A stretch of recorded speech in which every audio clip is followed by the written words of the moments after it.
Hi friends, আজকে আমি চলে এসেছি রাত্রেবেলায় রান্নাঘরে ছোলার ডালের তড়কা বানাতে।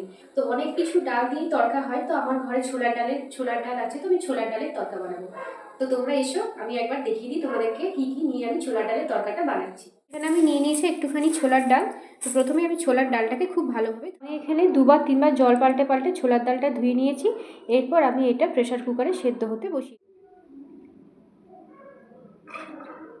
এরপর আমি এই ডালের মধ্যে দিয়ে দেব একটুখানি নুন, এরপর দিয়ে দেব একটুখানি হলুদ।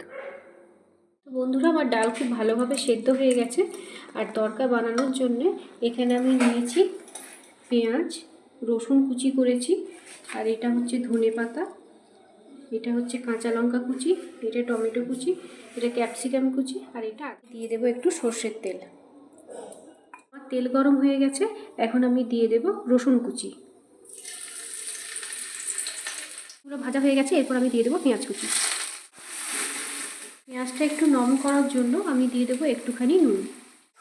পেঁয়াজটা আমার লাল লাল করে ভাজা হয়ে গেছে, এরপর আমি দিয়ে দেবো আদা কুচি। কুচির পর আমি দিয়ে দেবো লঙ্কা কুচি।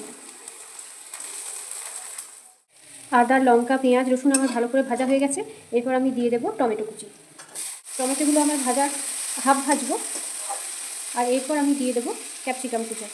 ক্যাপসিকামগুলো আমি হালকা করে ভেজে নেব। সব মশলাগুলো আমার হালকা করে ভাজা হয়ে গেছে, এরপর আমি দেবো ধনে জিরে বাটা। মশলাটা আমার হাফ ভাজা হয়ে গেছে, এরপর আমি সব কিছু ব্যালেন্স রাখার জন্য দিয়ে দেবো একটুখানি চিনি। কিছু মশলা আমার কষানো হয়ে গেছে, এরপর আমি সেদ্ধ করে রাখা ডাল কড়াইয়ের মধ্যে ঢেলে দেবো। তো বন্ধুরা, তড়কার ডাল আমার রেডি। আর দেখো কি সুন্দর কালারফুল, কত ভালো লাগছে দেখতে। আর সব শেষে আমি দিয়ে দেবো একটু ধনেপাতা। মশলা দিলেও এটা খুব ভালো হয়, কিন্তু আমাদের বাড়িতে কোনো প্যাকেট মশলা ব্যবহার করা হয় না, ওই জন্য আমি তড়কার মশলা দিতে পারলাম না।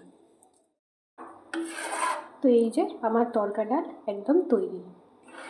তো আজকের আমাদের ডিনার ছোলার ডালের তড়কা, খেজুর গুড়ের রসগোল্লা, বেগুন ভাজা আর রুটি।